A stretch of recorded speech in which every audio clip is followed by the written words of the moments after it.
ఒక దేశాన్ని 36 ఏళ్ల పాటు తన కనుసైగలతో శాసించిన వ్యక్తి, ప్రపంచ అగ్రరాజ్యం అమెరికాకే సవాల్ విసిరిన దీశాలి.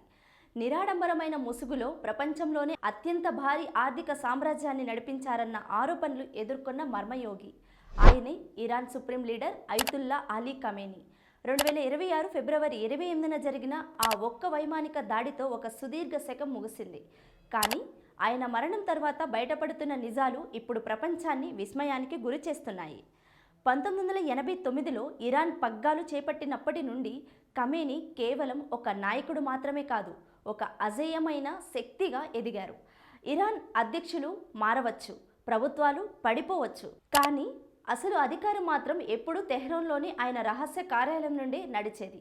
సైన్యం, అణ్వాయుధాలు, విదేశీ గూఢచారి సంస్థలు అన్నీ ఆయన కనుసైగ కోసం వేచి చూసేవి. బయట ప్రపంచానికి ఆయన ఒక పాతకాలపు నల్లటి అంగీలో సాధారణ కళ్లద్దాలతో ఒక సాధువులా కనిపిస్తారు. కానీ అంతర్జాతీయ నివేదికలు చెబుతున్న కథనం మరోలా ఉంది. సేటాట్ అనే ఒక అజ్ఞాత సంస్థ ద్వారా ఆయన దాదాపు $95 బిలియన్ల విలువైన సామ్రాజ్యాన్ని శాసించారని రాయిటర్స్ వంటి వార్తా సంస్థలు సంచలన కథనాలు ప్రచురించాయి.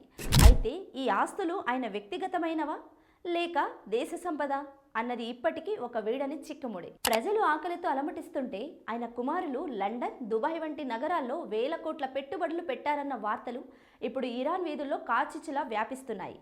ఇవి పశ్చిమ దేశాల కుట్రలా లేక ఇన్నాళ్ళు కప్పిపెట్టిన కఠిన వాస్తవాలా? ఖమేనీ మరణంతో ఆ రహస్యాలన్నీ ఇప్పుడు ఒక్కొక్కటిగా బయటకు వస్తున్నాయి. ఖమేనీ లేని ఇరాన్ ఇప్పుడు ఒక అగ్ని పర్వతంలా మారింది. అపరిమితమైన అధికారం, అంతు చిక్కని ఆస్తులు, సంచలన నిర్ణయాలు. ఇది ఖమేనీ ప్రస్థానం. ఆయన అంతంతో ఇరాన్ స్వేచ్ఛా వాయువులు పీల్చుకుంటుందా లేక మరో భారీ సంక్షోభంలోకి కూరుకుపోతుందా? వేచి చూడాల్సిందే.